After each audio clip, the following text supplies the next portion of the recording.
इस कहानी की शुरुआत होती है तब जब चंबल की फूलन देवी का आतंक चरम पर था। तारीख था 14 फरवरी 1981। उत्तर प्रदेश के कानपुर जिले के बेहमई गांव में एक हत्याकांड हुआ था, जिसे बेहमई कांड के नाम से भी जाना जाता है। फूलन देवी ने अपने गिरोह के साथ मिलकर 22 लोगों की गोली मारकर हत्या कर दी थी। ये 22 लोग राजपूत जाति से बिलोंग करते थे। इसके बाद 100 से ज़्यादा लोगों की हत्यारी फूलन देवी ने आत्मसमर्पण किया और इसे 11 साल जेल में बिताना पड़ा। इसके बाद मुलायम सिंह यादव ने उस पर लगे सभी केसों को वापस लेकर उसे समाजवादी पार्टी से टिकट देकर मिर्जापुर सीट से सांसद बना दिया। 25 जुलाई 2001 एसपी की सांसद फूलन देवी जब संसद से दिल्ली स्थित अपने आवास पर आ रही थी, तभी उस पर किसी अज्ञात द्वारा दिन दहाड़े गोली मारकर उसकी हत्या कर दी गई। पूरे देश में हड़कंप मच गया। पुलिस भी अलर्ट हो गई, पर लाख कोशिशों के बाद भी पुलिस को निराशा हाथ लगी। इस घटने के 48 घंटे बाद 27 जुलाई 2001 को एक शख्स सामने आया। नाम था शेर सिंह राणा। उसने देहरादून प्रेस क्लब में खुद मीडिया के सामने ये बयान दिया कि उसने ही फूलन देवी की हत्या की है और पुलिस को सरेंडर भी कर दिया। और उसने कहा कि उसने फूलन देवी की हत्या इसलिए की है ताकि वो अपने 22 राजपूत भाइयों का बदला ले सके। जिसके बाद राणा को देश की सबसे सुरक्षित जेल तिहाड़ भेज दिया गया। इस कहानी का एक सिरा जुड़ा है कांधार प्लेन हाईजैक से। जब वर्ष 2000 में कांधार विमान अपहरण के वक्त तत्कालीन विदेश मंत्री जसवंत सिंह अफगानिस्तान से वापस लौटे थे, तो उन्होंने बताया था कि अफगानिस्तान में जहां मोहम्मद गोरी की कब्र है, उसके बगल में ही भारत के आखिरी हिंदू सम्राट पृथ्वीराज चौहान की समाधि भी है।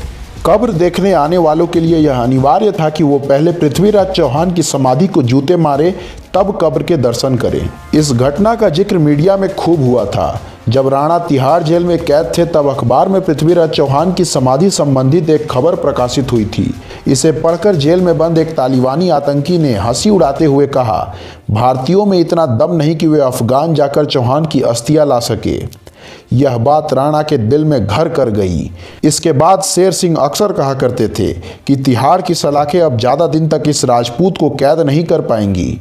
और हुआ भी कुछ ऐसा ही।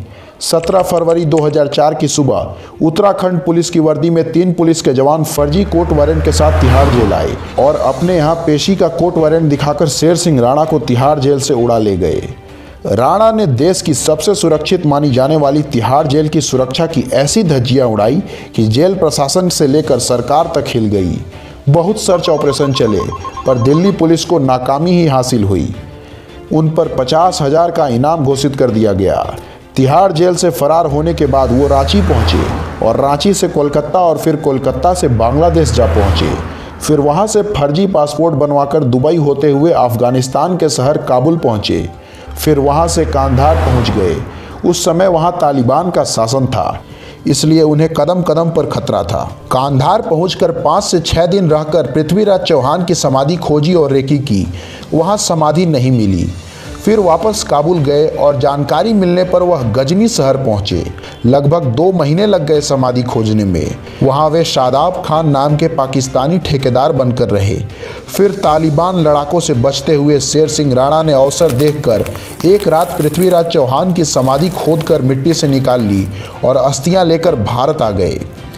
इस दौरान शेर सिंह राणा अपनी जान जोखिम में डालकर लगभग 3 माह अफगानिस्तान में रहे। इस पूरी घटना का बाकायदा शेर सिंह राणा ने वीडियो भी बनाया, जो यूट्यूब पर मौजूद है।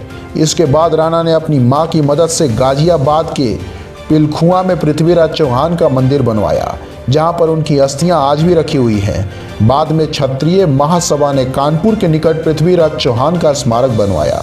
आशा करता हूँ वीडियो आपको अच्छी लगी होगी। धन्यवाद।